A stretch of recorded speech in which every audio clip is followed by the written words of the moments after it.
ルサーが新しくなった。今回は3ドア GTI をテストコースで、そしてつくばでフルテスト。ヨーロッパのマーケットを目指すパルサーのライバルには、西ドイツのゴルフとオペルカデット、フランスのプジョーを選んだ。国内からは兄弟車の NX クーペとインテグラが参加。果たしてパルサーはヨーロッパ車を超えることができるか。パルサー GTI 徹底実力チェッ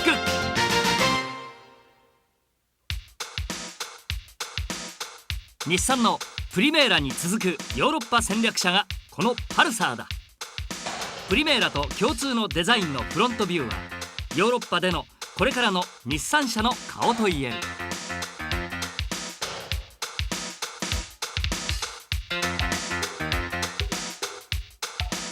今回のフルモデルチェンジのポイントは、3ドア、4ドア、5ドア、それぞれのコンセプトの方向性がより明確になったことだ。走りを追求した3ドアモデルは、旧型に比べ同じホイールベースで全長は 55mm コンパクト化され、オーバーハングを少なくすることで運動性能の向上を図っている。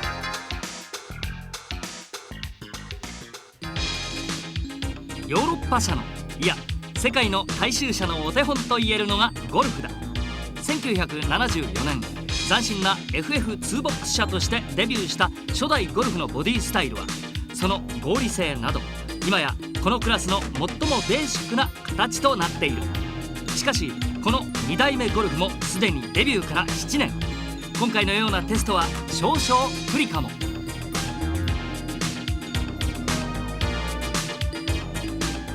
ヨーロッパのホットハッチでゴルフ GTI のライバルがプジョー 205GTI。 スターレットサイズのコンパクトボディに 1900cc のエンジン、その軽さから生まれるハンドリングの良さなど、ヨーロッパの峠ではパルサー GTI と間違いなくバトルになる車だ。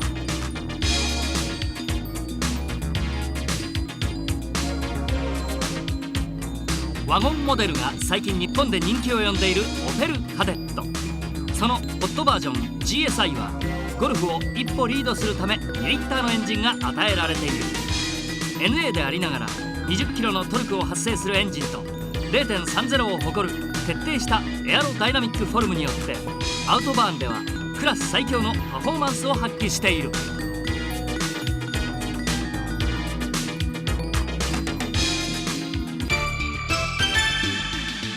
日本車勢のライバルとして選んだのは NX クーペ。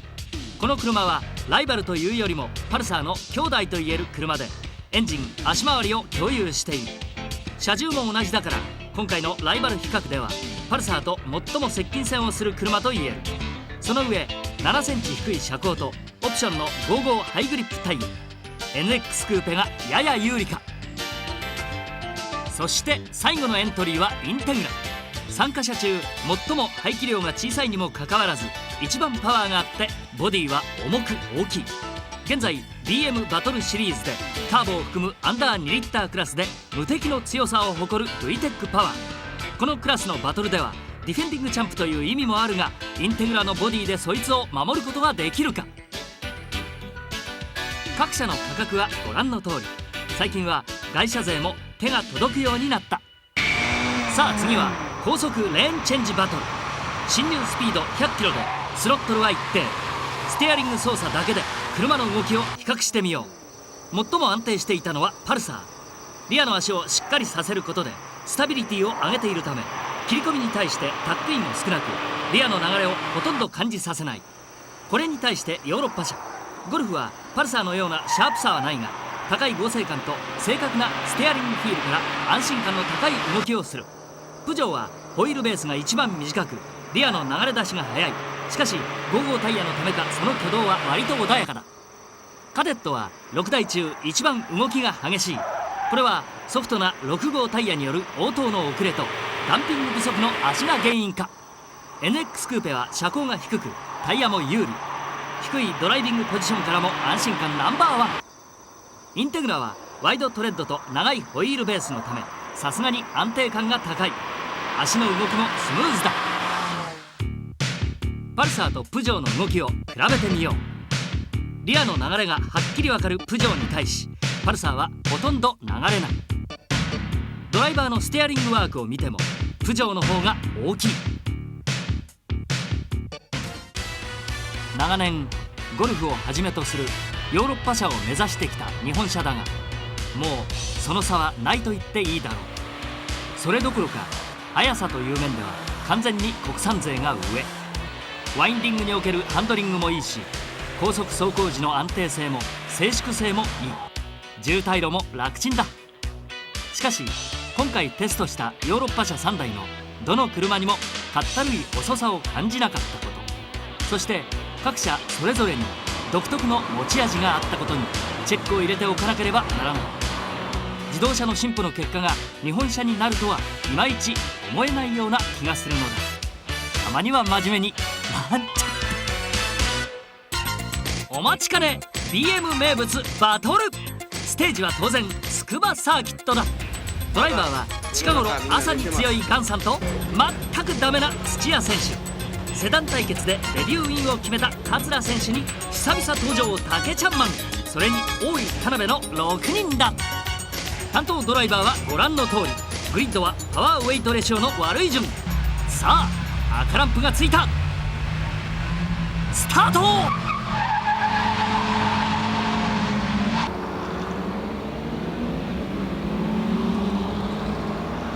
桂プジョーが遅れている。ガンさんお家芸のロケットスタートでパルサー一気にトップ。さあスタートのリプレイを田辺 NX の車載で見てみよう。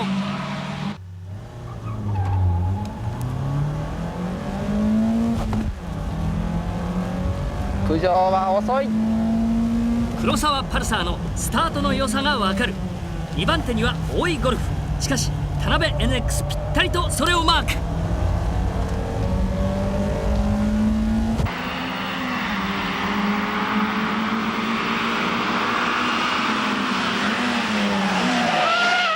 おっと竹平カデットブレーキロックだ。危ねえ危ねえ。ブレーキがロックが激しいねこれは。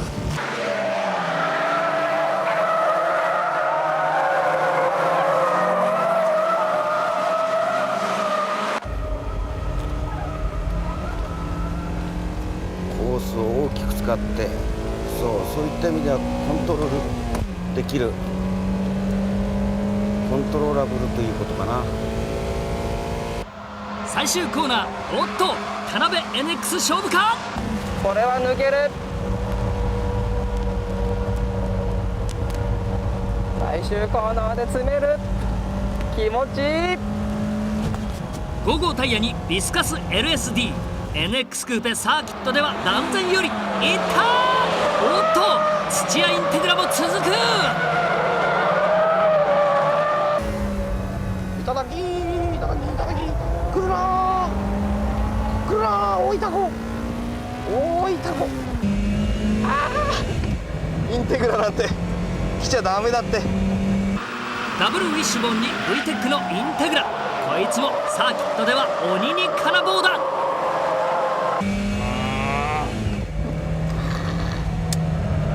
あコーナリングするの忘れてたよ。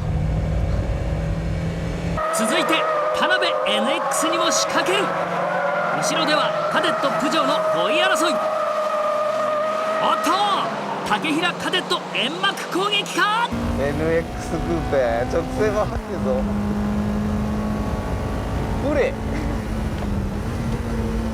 ほれほれほれほれほれほれどけ。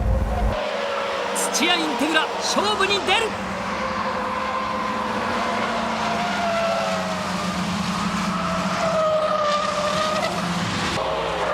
ここか。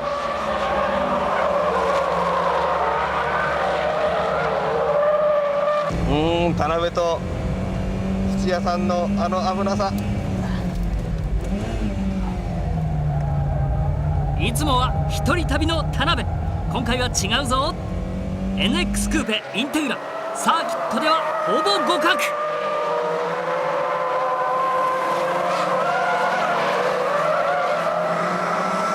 おーい田辺、今日はいい車に乗ってんじゃんかよ。赤やろ。ここで勝負じゃ。どうだ、かっこいいってぐらいの速さを見たか。だよね、見ろ。これは別に俺じゃなくても誰が乗っても速い。土屋インテグラ2位へ浮上。黒沢パルサーは独走態勢に入った。おっと、田辺 NX ライトオン。今回の田辺は燃えている。さて5位争いは竹平カデットドアンダー。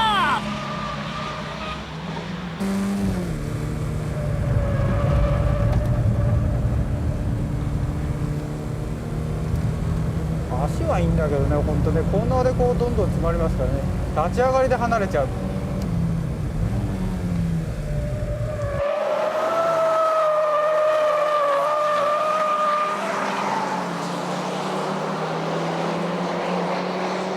さあ最終ラップ、トップはぶっちぎりの黒沢パルサー、2位は土屋インテグラ、田辺 NX 大井ゴルフがライトオンで悪役に変身か。タイムはちょっと落ちてるでしょう。タイヤがやっぱりグリップがだんだん落ちてってますから、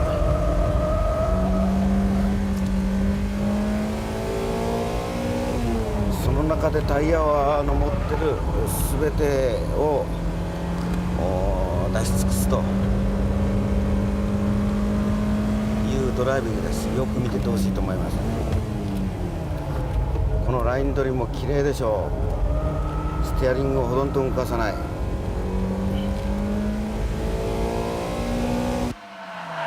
るほど、ガンさんの無駄のないドライビングを可能にしているパルサー、トレース性はなかなかと見た。バトルは2位争いがまだ続いている。おっと、ゴルフが差を詰めてきたか。黒沢パルサー、一足先にゴール。